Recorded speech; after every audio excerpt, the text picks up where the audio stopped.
Hola a todos, ¿cómo están? Bienvenidos a un nuevo video de Según Guille. El día de hoy les voy a hablar de esta interesante y seductora visa. Y se trata de la Working Holiday Visa. Y esta visa, como el nombre dice, les permite trabajar y vivir en Dinamarca por un año. Y esta posibilidad existe para todos estos países. Pero me voy a centrar en los de habla hispana, o sea, argentinos y chilenos. Y voy directamente a los requisitos. Tener entre 18 y 30 años inclusive. O sea, supongamos que ustedes aplican con 30 años. Así que es posible que ustedes viajen con 31 años. Van a poder hacer la visa tranquilamente. Es una visa individual, o sea, que no pueden ir con acompañante. Y supongamos que están de novios con Pedro y lo aman fuertemente. Pedro, si quiere ir con ustedes, debería aplicar y conseguir la visa. Y ahora, imaginen que la consigue él y ustedes no. Encima de la tristeza por no haber conseguido la visa, Pedro los abandona y se va solo a Dinamarca. Y acá pongo fin a la novela.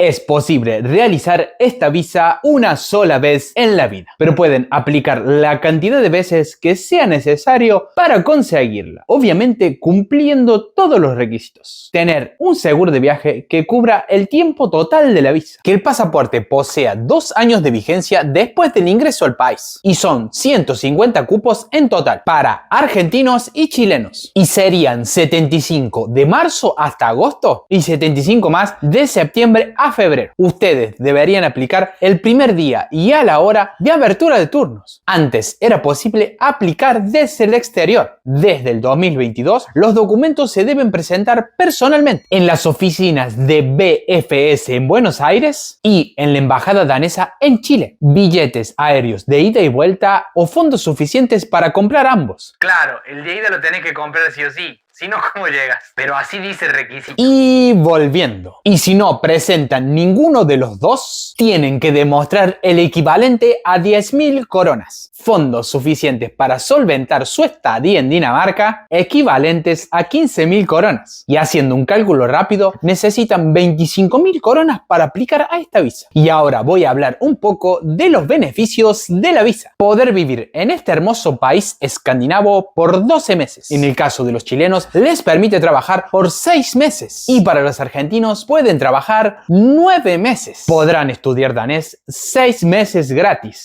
Uy, qué tremendo beneficio. Entre otros más, como conocer la cultura y también hacer un dinerito. Obviamente, si trabajan frecuentemente. Y ahora voy a dar una pequeña explicación de cómo sería el proceso para aplicar a esta visa. En simples palabras, ustedes deberían conseguir un turno para poder presentar todos los requisitos antes mencionados. Personalmente, como les comenté, y deberían aplicar 6 meses antes de la fecha que ustedes piensen viajar. O sea que no podrían presentar un aéreo superior a ese tiempo. Y pueden corroborar toda la información en la página oficial New in Denmark, que de allí obtuve la información para poder realizar este video. Espero que les haya sido muy útil la información. Y si tienen alguna sugerencia para un nuevo próximo video, por favor háganmelo saber en los comentarios. Y lo de siempre, si quieren suscribirse y dejar su me gusta, se los agradece. Este fue otro video de Según Guille. Nos vemos la próxima. Chao, chao.